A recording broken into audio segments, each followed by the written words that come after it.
প্রখ্যাত 8 জন সাহাবা চমৎকার একটি হাদিস উপস্থাপন করেছেন, যে হাদিসের ভিতর থেকে যদি আমরা ফাইন্ড আউট করি লাইলাতুল নিসফ মিন শাবান, তবে আজকে যেটা লাইলাতুল বারাআ বলে আজকে স্বীকৃতি প্রাপ্ত, আজকে সেই বারাত সম্পর্কে আমরা লাইলাতুল নিসফ মিন শাবানটা বুঝে পাবো।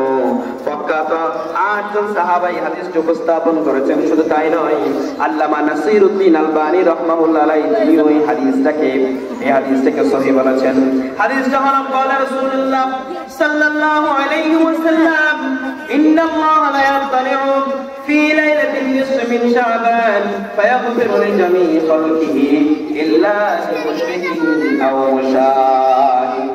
বিশ্বনবী মুহাম্মদ রাসূলুল্লাহ সাল্লাল্লাহু আলাইহি ওয়াসাল্লাম স্পষ্ট ভাষায় ঘোষণা করে দিয়েছেন, আল্লাহ পাক রব্বুল আলামিনের রজনীতে লাইলাতুল নিসফ মিন শাবান, শাবানের মধ্যবর্তী রজনীতে, এই রজনীতে আল্লাহ তাআলা তোমাদের একেবারে নিকটবর্তী হয়ে যান, কাছাকাছি হয়ে যান এবং ফায়াগফিরু লিজামিই খালকিহি, আল্লাহ তাআলা পৃথিবীর সমস্ত সৃষ্টি জগতের গুনাহসমূহকে maaf করে দেন, সকলকে maaf করে দেন, শুধু 2 শ্রেণী ছাড়া, ইল্লা লিল-মুশরিকিন, এক শ্রেণী হলো মুশরিক যারা আল্লাহর সাথে শিরক করলো, নাম্বার 2 হচ্ছে আও মুশাহিদ যারা হিংসা করলো। কয় শ্রেণী? 2 শ্রেণী। এক শ্রেণী হলো যারা শিরক করলো, আর দ্বিতীয় শ্রেণী হলো যারা হিংসা করলো। এই 2 শ্রেণী ছাড়া আল্লাহ তাআলা পৃথিবীর সমস্ত সৃষ্টিগুলোকে maaf করবেন। সুবহানাল্লাহ, সুবহানাল্লাহ। আল্লাহ পাক রব্বুল আলামিন এই 2 শ্রেণীর মানুষ যারা পৃথিবীর সমস্ত মানুষগুলোকে maaf করে দেন। তাহলে এই হাদিস থেকে আমরা লাইলাতুল নিসফ মিন শাবান শব্দটা আমরা ফাইন্ড আউট করতে পেরেছি হাদিসের ভিতর থেকে। লাইলাতুল নিসফ মিন শাবান পেলাম। এরপর যেটা বলতে চাই, পৃথিবীর সমস্ত মানুষগুলোকে এই রাত্রিকে maaf করে দেন, সাধারণত ঘোষণা করে দেন। কিন্তু 2 শ্রেণী ছাড়া, এক হলো মুশরিক আর আরেকটা হলো মুশাহিদ যারা হিংসা করে। মুশরিক যারা আল্লাহর সাথে শিরক করে, ইবাদতের ভিতরে আল্লাহর সমকক্ষ কাউকে মনে করে, এই সমস্ত ব্যক্তিদের গুনাহ মাফ হয় না। যারা শিরক করে, শিরক যারা করে, সিজদা এই কপাল অবনত করতে পারবে, সিজদা দিতে পারবে একমাত্র আল্লাহর কাছে। বলেন কার কাছে? আল্লাহর কাছে। এই কপাল শুধুমাত্র অবনত করতে পারবে, সিজদা দিতে পারবে। কিন্তু আজকে কিছু মানুষ আছে যারা আল্লাহর সমকক্ষ মনে করে অন্য কাউকে, হায়াতের মালিক মনে করে, রিজিকের মালিক মনে করে, ক্ষমতার মালিক মনে করে। তারা আমাদের মাঝে আবার দলিল উপস্থাপন করতে চায়।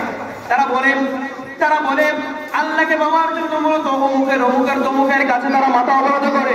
কিন্তু আল্লাহ পাক রব্বুল আলামিন বলেছেন, আল্লাহর সাথে ইবাদত করার ক্ষেত্রে কোনো অংশীদারিত্ব করা যাবে না, কারো সহযোগিতা নেওয়া যাবে না।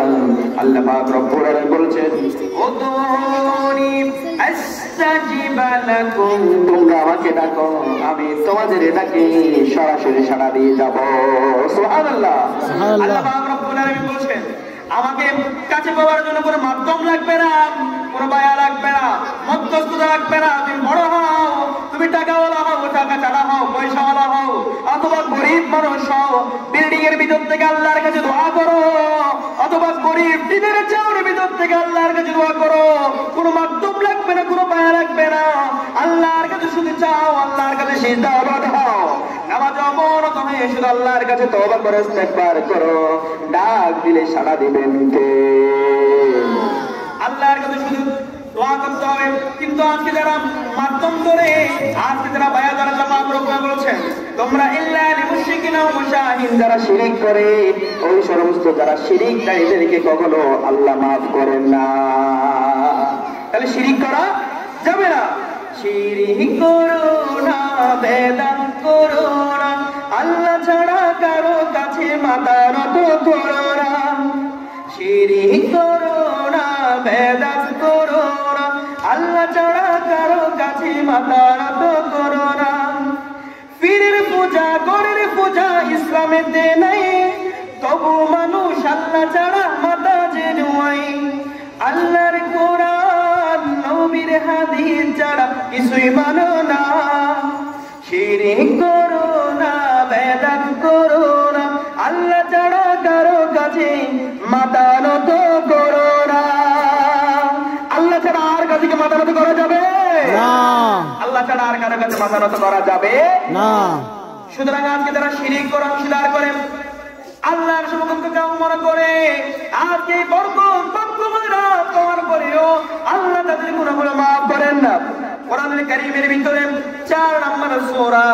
সূরাতুন নিসায়ের 48 নম্বর আয়াত আল্লাহ সুবহানাহু ওয়া তাআলা ঘোষণা করছেন ইন্নাল্লাহা লা ইয়াগফিরু আন ইউশরাকা বিহি ওয়া ইয়াগফিরু মা দুনা যালিকা লিমান ইয়াশা ওয়া মান ইউশরিক বিল্লাহি ফাকাদ ইফতারা ইসমান আযীমা আল্লাহ বলেন ইন্নাল্লাহ নিশ্চয় লা ইয়াগফিরু আন ইউশরাকা বিহি যারা আল্লাহর সাথে শিরক করে আল্লাহর সমতুল্য কাউকে মনে করে অংশীদার সাব্যস্ত করে আল্লাহ পাক রব্বুল আলামিন তাদেরকে কখনো maaf করেন না ওয়া ইয়াগফিরু মা দুনা যালিকা লিমান ইয়াশা আর এই শিরক ছাড়া যারা তাদেরকে আল্লাহ তাআলা ইচ্ছা করেন ভালো মনে করেন তাদেরকে অটোমেটিক আল্লাহ পাক রব্বুল আলামিন maaf করে দেন সুবহানাল্লাহ এরপর মান ইউশরিক বিল্লাহি ফাকাদ ইফতারা ইসমান আযীমা আল্লাহ পাক রব্বুল আলামিন জানেন কারণটা হচ্ছে তাদেরকে maaf না করার কারণ হচ্ছে ওমাই ইউশরিক বিল্লাহ যে আল্লাহর সাথে শিরক করলো অংশীদার করলো ইবাদতের সমকক্ষ মনে করলো আল্লাহ ছাড়া অন্য কারো সঙ্গে বাঁধানো করলো এটা হলো ইসমান আযীমা বড় বড়দের পাপ বড় অন্যায় বড় জুলুম এজন্য আল্লাহ পাক রব্বুল আলামিন যারা শিরক করেন তাদেরকে কখনো maaf করেন না আজকে বাক্য রজনীতে আজকের লাইলাতুন নিসফ মিন শাবানের ভিতরে যেখানে আল্লাহ পাক রব্বুল আলামিন ঘোষণা করে দিয়েছেন পৃথিবীর সমস্ত মানুষকে সাধারণ ক্ষমা ঘোষণা করে দিবেন কিল্লাহ লিমুশরিকিন যারা শিরক করে যারা কি করে শিরক করে সুতরাং এই শিরক থেকে আমাদের বেঁচে থাকতে হবে শিরক হলো সবচেয়ে বড় একটি অপরাধ আর দুই নাম্বার হচ্ছে আও মুশাহিদ এটা কি যারা হিংসুক যারা কি হিংসা যারা করে আজকে আমাদেরকে ভাই ভাইয়ের ভিতরে যে একজন আরেকজন থেকে সিনিয়র হলো চাকরির একটা থেকে একটা উন্নতি গেল হিংসা সহ্য হয় না তার ভাই কেন তার থেকে একটু সিনিয়রে চলে গেল সে কেন একটু মান মর্যাদা বেশি পেল সে কেন আমার থেকে উন্নত হলো হিংসা আছে না নাই কথা বলেন আছে না নাই আজকে এমন ভাবে হিংসা আমাদের ভিতরে ঢুকে গিয়েছে আমরা কেউ কারো ভালো চাই না ভালো হলে একটু যদি তার পর্যায়ে ভালো চলে যায় তাকে কিভাবে করে ওই পথ থেকে নামানো যায় আমরা পিছনে লেগে যাই কথা বলেন ঠিক কিনা আমাদের সমাজে সব ভাই ভাইয়ের ভিতরে হিংসা প্রতিষ্ঠানে চাকরি করে একজন আরেকজনের ভিতরে হিংসা যে যেখানে থাকেন না কেন এই ধরনের একজন আরেকজনের ভিতরে হিংসা আছে না নাই আছে হিংসা যেখানে থাকবে তাদের কোনো মাপ পাওয়া যাবে সুতরাং প্রিয় আমার আজকে বলতে যাচ্ছি ইল্লা আল মুশরিকিন এক নম্বর যারা শিরক করে তাদের কোনো আজকে মাপ পাওয়া যাবে না নাম্বার 2 হচ্ছে আও মুশাহিদ যারা হিংসা করে আজকে আমাদের ভিতরে আমাদের হৃদয়টা ভরে গিয়েছে হিংসা আর হিংসা করে আমাদের ভরপুর হয়ে গিয়েছে প্রেমের আমার আল্লাহ রাসূল সাল্লাল্লাহু আলাইহি ওয়াসাল্লাম চমৎকার করে একটা দৃষ্টান্ত দিয়েছেন ভালো করে শুনেন যারা হিংসা করে তাদের দুইটা ক্ষতি হয় বলেন চিল্লায় বলেন কয়টা ক্ষতি দুইটা সবাই ভালো করে খেয়াল করেন কয়টা ক্ষতি দুইটা ক্ষতি হয় এক নম্বর হচ্ছে তুমি যতই ভালো কাজ করো না কেন ভালো আমল করো না কেন ভালো আমলগুলো নষ্ট হয়ে যাবে ভালো আমল কি হবে নষ্ট হয়ে যাবে তুমি নামাজ পড়ো রোজা করো হজ করো দান করো এত ভালো কাজগুলো তুমি করো কিন্তু তোমার ভিতরে হিংসা আছে কি আছে হিংসা আছে হিংসা থাকার কারণে তোমার সমস্ত ভালো আমলগুলো কি হয়ে যাবে নষ্ট হয়ে যাবে শেষ হয়ে যাবে এজন্য বিশ্বনবী সাল্লাল্লাহু আলাইহি ওয়াসাল্লাম বলেছেন ইয়াকুম ওয়াল হাসাদা তোমরা হিংসা করো না হিংসা করা যাবে না ফা ইন্নাল হাসাদা ইয়াকুলুল হাসাদা কারণ হিংসাগুলো মানুষের ভালো আমলগুলো নষ্ট করে দেয় কেমন করে নষ্ট করে শোনো কামা তাকুলুন নারুল হাতাম যেভাবে করে লাকড়ির শুকনা লাকড়িকে যদি কাঠের মধ্যে যদি আগুন ধরায় দেওয়া হয় কাঠের ভিতরে যদি আগুন ধরায় দেওয়া হয় আগুন কাঠ এবং কাঠকে জ্বলায়া এমন ভাবে বশীভূত করে ফেলেই নিস্তেনাবুদ করে দেয় কোনো চিহ্ন পর্যন্ত রাখে না ঠিক তেমন করে হিংসা যদি কারো ভিতরে থাকে তার সমস্ত ভালো আমল গুলো নিস্তেনাবুদ করে দেয় নাউজুবিল্লাহ বলেন না দেখেন আজকে আমাদের ভিতরে এই সমস্ত হিংসাগুলোর ভিতরে ঢুকে পড়ে গিয়েছে আমরা কারো ভালো দেখলে আমার মনের ভিতরে এমন ভাবে ওয়াসওয়াসা দেয় সে আমার থেকে কেন হারিয়ে গেল আপনি বুঝে রাখেন প্রিয় ভাইরা আমার যারা শুনছেন সকলকে বলছি আজকে যদি কারো ভালো দেখলাম সে একটু পদোন্নতি হলো সফলতা হলো, তার মর্যাদা বৃদ্ধি পেল। যদি এই কারণে যদি আমার অন্তর যদি তাকে সহ্য করতে না পারি, বুঝতে পারবেন আপনি হিংসুক, আপনি হিংসা আপনার ভিতরে ঢুকে গেছে। কথা বলেন ঠিক কিনা? আমার এজন্য বোঝাতে চাই, হিংসা যদি আমাদের ভিতরে থাকে, হিংসা দূর করার দরকার আছে।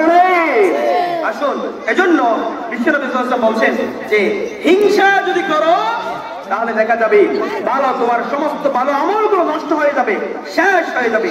নাম্বার 2 হচ্ছে কোনো ধরনের মাপ পাওয়া যাবে না হিংসা থাকার কারণে। বিশ্বনবী সাল্লাল্লাহু আলাইহি ওয়াসাল্লাম বলেন, তুরাদু আমালুন নাসি ফি কুল্লি জুমআতিন মাররাতাইন ইয়াউমাল ইসনাইন ওয়া ইয়াউমাল খামিস। বিশ্বনবী সাল্লাল্লাহু আলাইহি ওয়াসাল্লাম ইরশাদ করছেন, সপ্তাহের ভিতরে 2টা দিন মানুষের আমলনামাগুলো আল্লাহর দরবারে পেশ করা হয়। এক নম্বর হচ্ছে ইয়াউমাল ইসনাইন, ইয়াউমুল ইসনাইন সোমবার, ওয়া ইয়াউমাল খামিস বৃহস্পতিবার। গতকাল কি বার গেল? বৃহস্পতিবার। কি গেল? বৃহস্পতিবার। সপ্তাহের ভিতরে 2টা দিন মানুষের আমলনামাগুলো আল্লাহর দরবারে পেশ করা হয়। একটা হলো বৃহস্পতিবার আর একটা হলো সোমবার। ফায়ুগফারু লিকুল্লি আবদিন মুমিনিন ইল্লা আবদান বাইনাহু ওয়া বাইনা আখিহি শাহনাউ। আল্লাহ পাক রব্বুল আলামিন ফায়ুগফারু লিকুল্লি আবদিন মুমিনিন, প্রত্যেক মুমিনের আমলনামা, প্রত্যেক মুমিনকে আল্লাহ তাআলা সাধারণ ক্ষমা ঘোষণা করে দেন। আল্লাহর সামনে যখন আমলনামাগুলো এভাবে করে ফেরেশতারা নিয়ে পেশ করা হয়, অমুক বান্দার আমলনামাগুলো নিয়ে আসলাম, নিয়ে আসার পরে আল্লাহ পাক রব্বুল আলামিন আমলনামাগুলো দেখে প্রত্যেক মুমিন বান্দাগুলোকে সাধারণ ক্ষমা ঘোষণা করে দেন।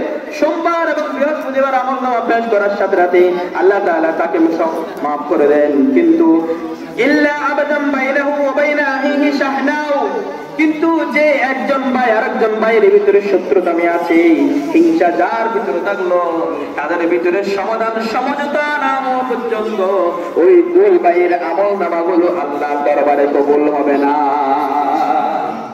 শুধু হিংসা থাকার কারণে সকলকে সাধারণ ক্ষমা ঘোষণা করে দেয়, কিন্তু হিংসা থাকার কারণে ওই 2 শ্রেণীর মানুষের ভিতরে আল্লাহ পাক রব্বুল আলামিন 2 ভাইয়ের আমলনামাতে আল্লাহ তাআলা মাফ করেন না। ফায়ুকালু তুকুম আওরিকু হাদাইনি হাত্তা ইয়াফিআ, আল্লাহ পাক রব্বুল আলামিন ফেরেশতাদেরকে জানিয়ে দেন, আমার ফেরেশতারা নিয়ে যাও, যতক্ষণ পর্যন্ত তাদের 2 জনের ভিতরে সমঝোতা আসে নাই, বায়ুমণ্ড ফিরে আসে নাই, ততক্ষণ পর্যন্ত ওই মানুষদের, ওই ব্যক্তিদের আমলনামা আল্লাহ তাআলা কবুল করবেন না। সুতরাং আজকে যে বিষয়টা বলতে চাই সেটা হচ্ছে কি, ইল্লা লিল মুশরিকিন আও মুশাহিন। আজকের এই রজনীতে যদি আমরা মাফ পেতে চাই, তাহলে 1 নম্বর হলো শিরক করা যাবে না, 2 নম্বর হচ্ছে হিংসা করা যাবে না। আল্লাহ তাআলা আমাদের প্রত্যেককে শিরক এবং হিংসা থেকে বেঁচে থাকার তৌফিক দান করুন। সকলে বলে আমিন।